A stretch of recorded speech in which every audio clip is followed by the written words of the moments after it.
Bom dia! Estamos no dia 339 de leitura da Bíblia. Começaremos com Efésios, capítulo 2. Do pecado para a salvação pela graça. Ele lhes deu vida quando vocês estavam mortos em suas transgressões e pecados, nos quais vocês andaram noutro tempo, segundo o curso deste mundo, segundo o príncipe da potestade do ar, do espírito que agora atua nos filhos da desobediência. Entre eles também nós todos andamos no passado, segundo as inclinações da nossa carne, fazendo a vontade da carne e dos pensamentos.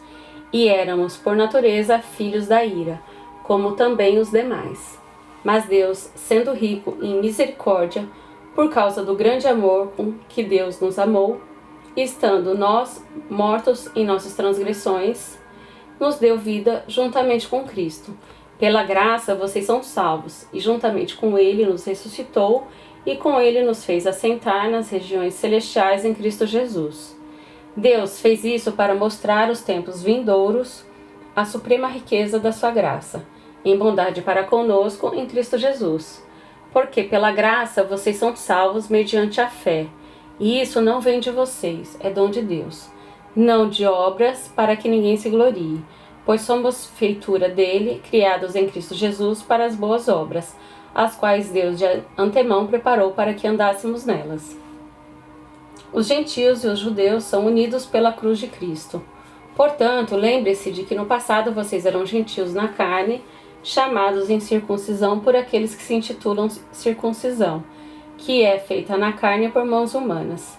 Naquele tempo, vocês estavam sem Cristo, separados da comunidade de Israel e estranho às alianças da promessa, não tendo esperança e sem Deus no mundo. Mas agora, em Cristo Jesus, vocês que antes estavam longe foram aproximados pelo sangue de Cristo, porque Ele é a nossa paz. De dois povos Ele fez um só, e na sua carne derrubou a parede de separação que estava no meio, a inimizade. Cristo aboliu a lei dos mandamentos na forma de ordenanças, para que dos dois criasse em si uma nova humanidade fazendo paz, e reconciliasse ambos em um só corpo com Deus, por meio da cruz, destruindo a inimizade por meio dela. E quando veio, Cristo evangelizou paz a vocês que estavam longe e paz também aos que estavam perto, porque por meio dele ambos temos acesso ao Pai em um só Espírito. Assim vocês não são mais estrangeiros e peregrinos, mas concidadãos dos santos e membros da família de Deus, edificados sobre o fundamento dos apóstolos e profetas, sendo Ele mesmo, Cristo Jesus, a pedra angular. Nele todo o edifício bem ajustado cresce para ser um santuário dedicado ao Senhor.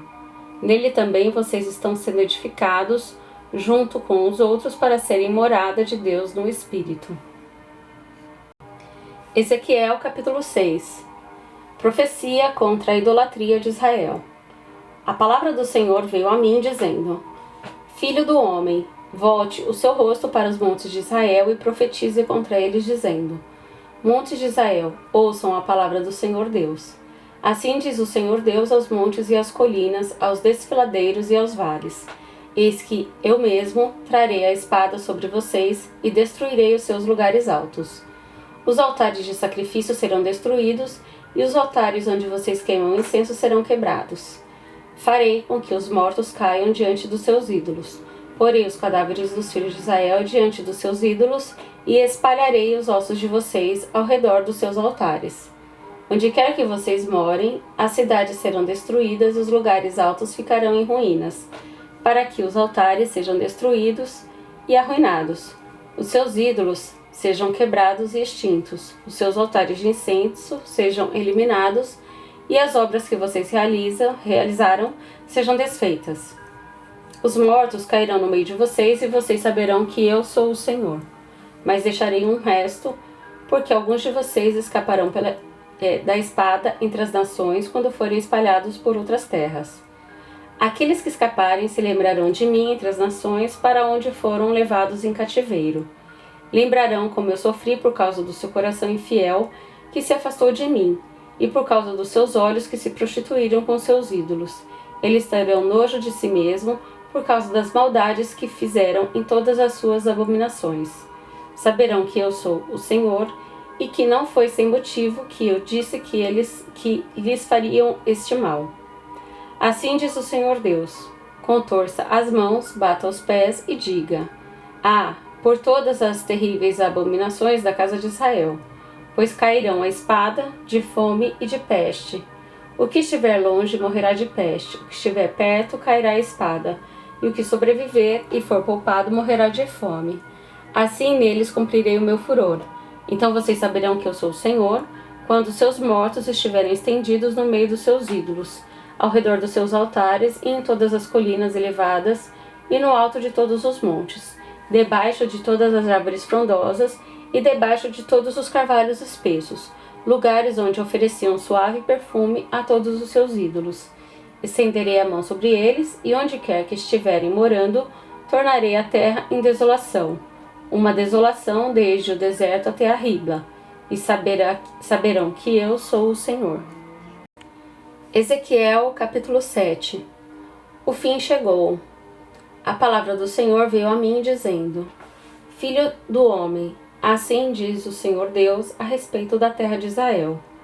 Chegou o fim. O fim chegou sobre os 4 cantos da terra. Agora o fim chegou sobre você, povo de Israel. Enviarei a minha ira sobre vocês. Eu os julgarei segundo os seus caminhos, e farei cair sobre vocês todas as abominações. Os meus olhos não terão piedade, e eu não os pouparei. Pelo contrário, eu darei o que vocês merecem por seus atos, e farei com que paguem por todas as suas abominações. E vocês saberão que eu sou o Senhor.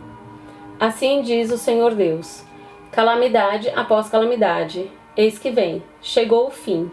O fim chegou, já despertou contra você. A sua sentença chegou ao morador dessa terra. Chegou a hora. O dia está próximo, dia de tumulto e não de alegria, sobre os montes.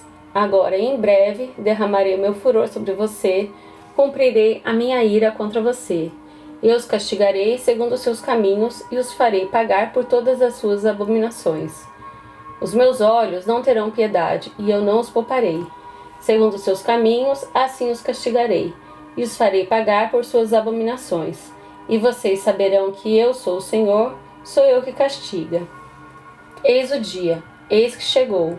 Brotou a sentença, já floresceu a vara, reverdeceu a arrogância. A violência se ergueu para servir de vara de maldade. Nada restará deles, nem da sua multidão, nem da sua riqueza, nem da sua glória. Chegou a hora, o dia está próximo.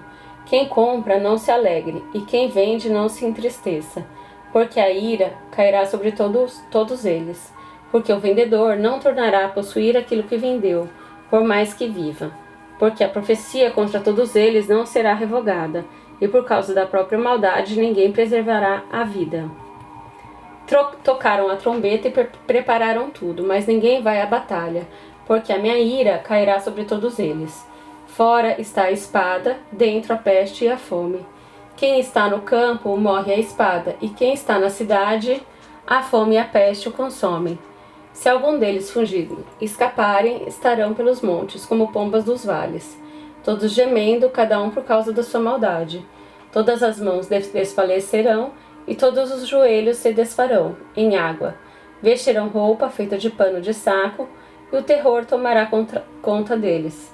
Todos os rostos ficarão cobertos de vergonha, e todas as cabeças serão raspadas. Jogarão a sua prata nas ruas, e o seu ouro será tratado como se fosse sujeira.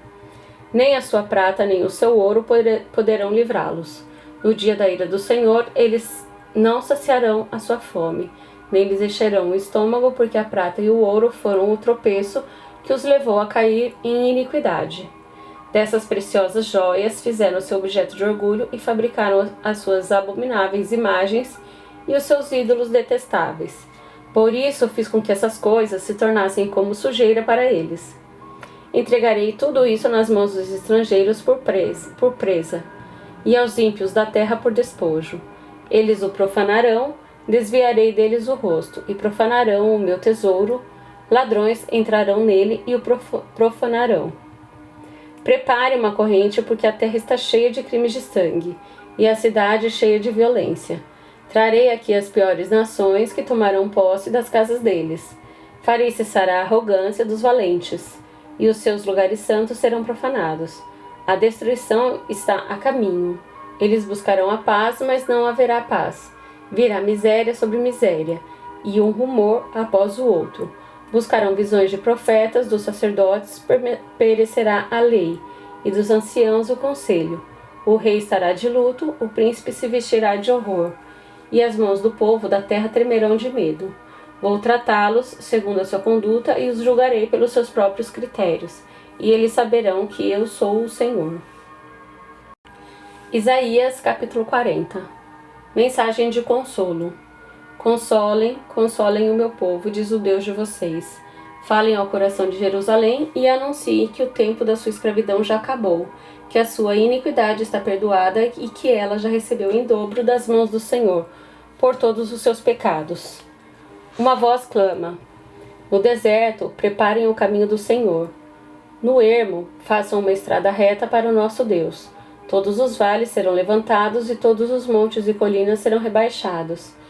O que é tortuoso será retificado e os lugares ásperos serão aplanados. A glória do Senhor se manifestará e toda a humanidade a verá, pois a boca do Senhor o disse. Uma voz diz: proclame. E alguém pergunta: que hei de proclamar? Toda a humanidade é erva e toda a sua glória é como a flor do campo. A erva seca e as flores caem, soprando nelas o hálito do Senhor. Na verdade, o povo é erva. A erva seca e as flores caem, mas a palavra do nosso Deus permanece para sempre. Ó Sião, você que anuncia boas novas, suba a um alto monte. Ó Jerusalém, você que anuncia boas novas, levante a sua voz fortemente. Levante-a, não tenha medo. Diga à cidade de Judá: eis que está aí o seu Deus. Eis que o Senhor Deus virá com poder e o seu braço dominará. Eis que o seu galardão está com ele, e diante dele vem a sua recompensa. Como pastor, ele apacentará o seu rebanho. Entre os seus braços recolherá os cordeirinhos e os carregará no colo. As que amamentam, ele guiará mansamente. A majestade do Senhor. Quem na concha de sua mão mediu as águas e tomou a medida dos seus apalmos? Quem recolheu o pó da terra na terça parte de uma vasilha e pesou os montes e as colinas numa balança? Quem guiou o Espírito do Senhor? Ou, como com seu conselheiro, o ensinou? Com quem ele se aconselhou para que lhe desse compreensão? Quem lhe ensinou a vereda da justiça ou quem lhe ensinou sabedoria? E quem lhe mostrou o caminho de entendimento? Eis que as nações são consideradas por ele como um pingo que cai de um balde, e como um grão de pó na balança. Eis que ele carrega as ilhas, como se fosse pó fino. O Líbano não seria suficiente para o fogo, e os animais de lá não bastariam para um holocausto. Diante dele, todas as nações são como coisas que não é nada. Ele as considera menos do que nada, como um vácuo. Com quem vocês querem comparar Deus? Com que imagem vocês o podem confrontar? Quanto à imagem, esta é moldada pelo artífice, depois o ourives a reveste de ouro e forja correntes de prata para ela. O pobre, que não pode fazer tal oferta, escolhe madeira que não apodrece e procura um artífice perito para fazer uma imagem esculpida que não oscile. Será que vocês não sabem? Será que não ouviram? Será que isso não lhes foi anunciado desde o princípio? Vocês não entenderam isso desde a fundação do mundo? Vocês não atentaram para os fundamentos da terra? Ele é o que está assentado sobre a cúpula da terra, cujos moradores são como gafanhotos. É ele quem estende os céus como cortina e os desenrola como tenda para neles habitar. É ele quem reduz a nada os príncipes e torna em nulidade os juízes da terra. Mal foram plantados e semeados, mas se arraigou na terra o seu tronco, já secam quando um sopro passa por eles, e uma tempestade os leva como palha. Com quem vocês vão me comparar? A quem eu seria igual, diz o santo. Levantem os olhos para o alto e vejam. Quem criou essas coisas? Aquele que faz sair o seu exército de estrelas, todas bem contadas, as quais ele chama pelo nome, por ser ele grande em força e forte em poder. uma só venha a faltar. Por que então você diz, ó Jacó, e você fala, ó Israel? O meu caminho está encoberto ao Senhor, e o meu direito passa despercebido ao meu Deus? Será que você não sabe, nem ouviu, que o eterno Deus, o Senhor, o Criador dos confins da terra, não se cansa, nem se fadiga? A sabedoria dele é insondável. Ele fortalece o cansado e multiplica as forças aos que não têm nenhum vigor. Os jovens se cansam e se fatigam, e os moços de exaustos caem, mas os que esperam no Senhor renovam as suas forças. Sobem com asas como águias, correm e não se cansam, caminham e não se fadigam.